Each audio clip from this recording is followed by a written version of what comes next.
शेतकऱ्यांच्या नावे 9 कोटींचा अपहार झाल्याची माहिती समोर येते आहे. असा गुन्हा देखील दाखल झाला. नेमकी याबाबतची सत्यता काय आहे, नेमकी काय नाही?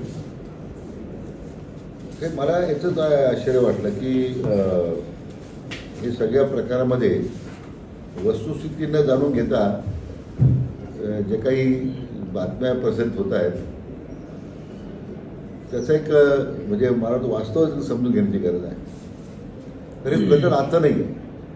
2004 सालापासून हे प्रकरण सुरू आहे आणि 2014 आमचे काही आमचे काही मित्र आहेत त्यांनी या संबंधी जाणीवपूर्वक काही विरोधाभास निर्माण करण्याचा प्रयत्न सुरू केला. 2004 नंतर 14 साली मला वाटतं या सगळ्या न्यायालयामध्ये त्याची सुनावणी झालेली आहे. या प्रकाराची सगळ्या न्यायालयाचे निर्णय त्यांच्या विरोधात गेलेले आहे आणि शेवटचा जो सर्वोच्च न्यायालयाचा जो निर्णय आहे त्यामध्ये तर जो चौकशी अधिकारी नेमला होता मुंबई उच्च न्यायालयाच्या औरंगाबाद खंडपीठानं, तर मला वाटतं तो निर्णय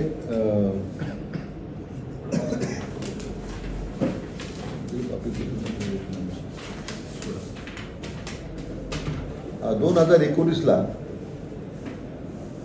हे जे पिटिशनर आहेत ज्यांनी आज आमच्याविरुद्ध आरोप केले आहेत त्यांचे सगळे जे काही सहकारी आहेत त्यांनी 29/11ला त्यावेळी चौकशी समिती नेमली त्यांच्या आग्रहास्तव औरंगाबाद खंडपीठानं, तर तो अहवाल यांनी सर्वोच्च न्यायालयाने स्वीकारला. काय म्हणलं सर्वोच्च न्यायालयाने? Pursuant to the above order, the state has filed additional documents wherein the investigation officer has filed a report indicating that no criminal case is made out. तुम्ही कोण म्हणताय? मी म्हणत नाही. In view of the above, this petition has become infructuous. The special petition is accordingly dismissed as it has become infructuous. इतकं clear cut order 2019 साली supreme कोर्टाने दिली या विषयामध्ये. त्याच्यामध्ये एकच आहे की त्यांचा आग्रह होता की आम्हाला यासाठी पुन्हा म्हणजे त्याचं रिव्ह्यू सुद्धा सुप्रीम कोर्टाने पिटिशन अलाउ केलं नाही. सगळ्यात महत्त्वाचं की यामध्ये मला सांगायला पाहिजे की जो सुप्रीम कोर्टाचा जो निर्णय होता याच्यामध्ये त्यानुसरून आमच्या दृष्टीने त्याच वेळी प्रकरण संपलेलं होतं. आता परत ज्या राहत्याच्या ज्युडिशियल मॅजिस्ट्रेट फर्स्ट क्लासने त्याच्यामध्ये सुप्रीम कोर्टाची लिबर्टी घेऊन की तुम्ही 156(3) जो अधिकार तो GMFCचा आहे, तुम्हाला पाहिजे तर तुम्ही तिकडे जा असं डायरेक्शन नव्हतं. तर हे त्यांनी मुळातच पहिल्यांदा तिथपासून सुरुवात करायला पाहिजे होती, पण ते शेवटी गेले. राहत्याच्या GMFCने ऑर्डर केली की इन्व्हेस्टिगेशन करायला लागेल, त्यांनी FIR नोंदवा. कारण कोणती इन्व्हेस्टिगेशन करण्यासाठी FIR नोंदवाच लागली. ती राहता कोर्टाची ऑर्डर मान्य उच्च न्यायालयाने रद्द केली. मग हे त्याच्याविरोधात सर्वोच्च न्यायालयात गेले परत. आता मूळ सर्वोच्च न्यायालयाचा पहिला निर्णय जो होता की ते पहिल्या पिटिशन कारणासाठी डिस्मिस केलेला आहे, तरी सांगितलं ठीक आहे 156(3) अधिकार त्या कोर्टाचा आहे, त्यांनी त्या ठिकाणी FIR दाखल करावं. परंतु इतकं क्लिअर सुप्रीम कोर्टाच्या मध्ये म्हटलेलं आहे स्पष्टपणे, मी वाचून दाखवतो की नेमकी तुमच्या समोर आलं नाही, कापूस तुम्ही घेऊन जा नंतर की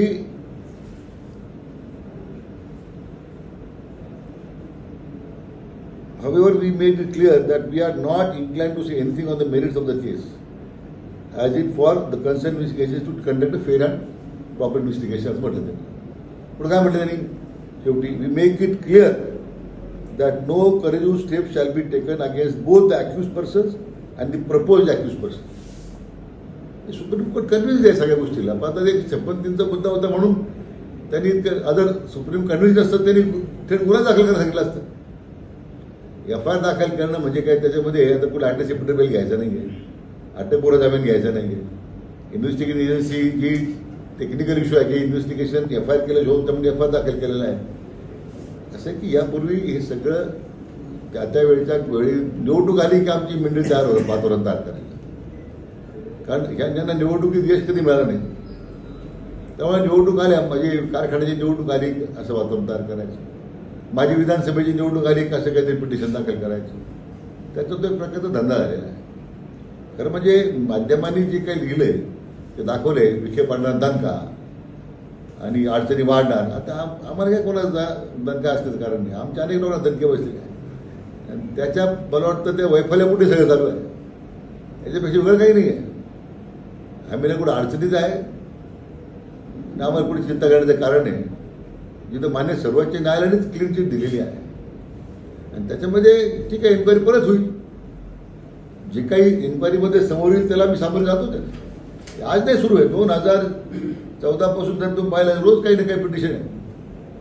त्यामुळे नवीन काही नाही. ज्यावेळी माध्यमांनी सुद्धा थोडा माझी अपेक्षा होती आणि आपल्याला विनंती की हे सगळं करण्यापूर्वी सुप्रीम कोर्टची ऑर्डर त्याच्यावर ते आधारित आमच्यावर आरोप करत आहेत, ते ऑर्डर ते तुम्हाला दाखवायला पाहिजे होतं की त्या ऑर्डरमध्ये काय म्हटले.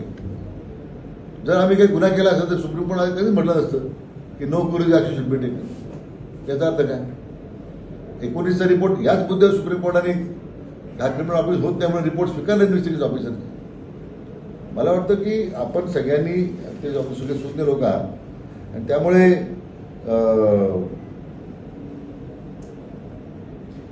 जे काही सुप्रीम कोर्टाचे दोन्ही निकाल 1900 आणि 23ची जे 24 आता 25ची ऑर्डर आहे, तुम्ही आता मला देतो, मी वाचून घ्या तुम्ही तुमचं स्वतःच एकदा. सुप्रीम कोर्टाने जर हे फेटाळलं होतं, ती केस रद्द केली होती, मग तरी परत जिल्हा सत्र न्यायालयाने ते दाखल करायला लावलं. काय ते त्याच्यामध्ये आपलं मुद्दा बरोबर आहे, पण जिल्हा सत्र न्यायालय नाही, ज्युडिशियल JMFC जे आहे कोर्ट जे त्याचं त्याच्यामध्ये काय आहे की 156(3)चा जो ऍक्ट आहे ना, तो त्याला ओव्हररायडिंग पॉवर सुप्रीम कोर्टाला नाही आहे. तो JMFC त्याच्यावर कारवाई आदेश देऊ शकतो. आता ते फक्त ऑर्डर रिस्टोर केली सुप्रीम कोर्टाने, त्यांची इन्व्हेस्टिगेशन करा, परत इन्व्हेस्टिगेशन होईल, परत काय त्यांना मांडायचं ते मांडावं. पण दुर्दैवानं ज्यांचा जनाधार नाही आहे, ज्यांना काही कुठला, आता 8 वेळा या मतदारसंघातील जनतेने मला निवडून दिलं, मोठ्या मताधिक्याने निवडून दिलं.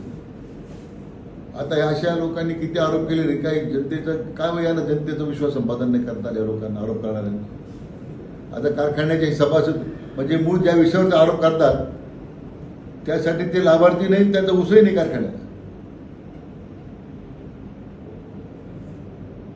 किंवा ज्या योजनेवर आरोप करतात योजनेचे लाभार्थी नाही.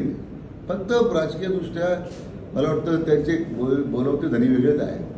परंतु असं की शेवटी ह्या सगळ्या प्रक्रियेमध्ये कारखान्याच्या त्यानंतर ह्या 14 नंतर 4 निवडणुका झाल्या कारखान्याच्या, त्यातल्या 3 वेळा कारखान्याची निवडणूक बिनविरोध झाली.